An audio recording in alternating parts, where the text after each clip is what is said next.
Հարգելիներս, այսօր եկեք խոսենք այն մասին, թե ինչ է պարանոցային օստեոխոնդրոզը, ինչ է իրենից ներկայացնում, ինչ խնդիրներ կարող է այն առաջացնել և ինչպես կարող ենք պայքարել նրա դեմ։ Ուրեմն մեզ օգնության կգա մեր սիրելի կմախքը, որ ավելի պատկերավոր լինի։ Ուրեմն հարգելիներս, պարանոցային հատվածում այս 7 ողերը, որոնք որ մենք ունենք, այս 7 ողերի մեջով, այս կողմնային հատվածներով գնում է գլխուղեղը սնուցող անոթները։ Երբ որ դեֆորմացվում է այս միջողային սկավառակը,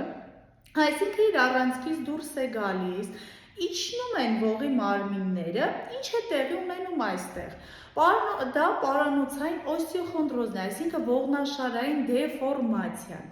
Սեղմում են անոթները, այս անոթները գլխուղեղը սնուցող, սեղմում են նյարդաթելերը, որոնք դուրս են գալիս այս հատվածից, նյարդավորում են գլուխը, նյարդավորում են ձեռքերը։ Ինչ կարող է լինել։ Նյարդերի սեղման հետևանքով կարող է առաջանալ թմրածություն ծակծկոց ձեռքերում, սկսվում է այս մատերից, քանի որ նյարդաթելը այստեղ գալիս և ճյուղավորվում է այս մատեր, այսինքն միանգամից երկու մատներն է սկսում, այնուհետև տարածվում է ամբողջ մատներ ափի հատվածով, այդ թմրածություն և ծակծկոցը շատ տհաճ է, բայց որպես կանոն պարանոցային հատվածում ցավ չեն ունենում, պարզապես պացիենտները նկարագրում են, որ ունենք տհաճ ծակծկոց թմրածություն մատերի հատվածում կամ չենք զգում ընդհանրապես, այս ափի հատվածը, բայց անցնենք երկրորդ հատվածին, ինչ է կատարում, երբ որ սեղմում է անոթները, այս անոթները սնուցում է մեր գլխուղեղը,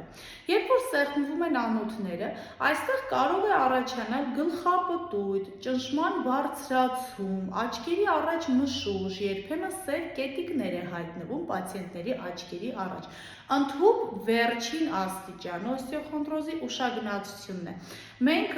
հաճախ ենք ականատես լինում, դուրսը տարիքով կանայք, երբ որ գլուխը պտտվում ընկնում է, երբ որ հարցնում եք ինչն էր պատճառը, վատ եք զգում, նրանք միշտ նշում են, ոչ վատ չենք զգում, պարզապես ունեցան գլխապտույտ, այսինքն սեղմվել են անոթները, փակել է գլխուղեղ սնուցող անոթը և որի հետևանքով առաջացել է ուշագնացություն։ Ինչպես նաև այս նյարդաթելերը սեղմելուց ուշադրություն, բոլորի մոտ տարածված, մոտ գրեթե բոլորի չէ, կներեք, 80%-ի մոտ տարածված խնդիրը ականջների խշշոց։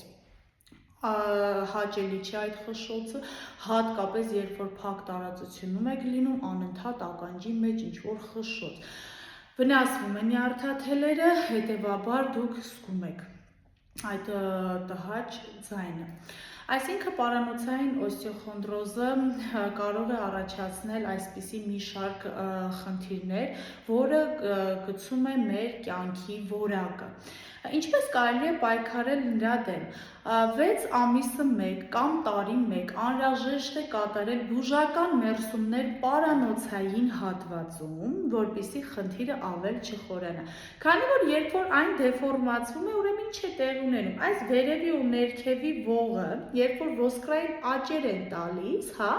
ինքը ինչ պետք է անի, այսինքն սա երբ որ միջողային սկավառակը տարածվում է, այդ ողերը աճ են տալիս, որ պահեն իրեն, վերջնական ստադիան կպնում են իրար, ինչպես նաև վերջնական ստադիան արգելափակում է պարանոցի շարժումները, ինչպես նաև հիշում ենք առաջացնում է ուշագնացություն։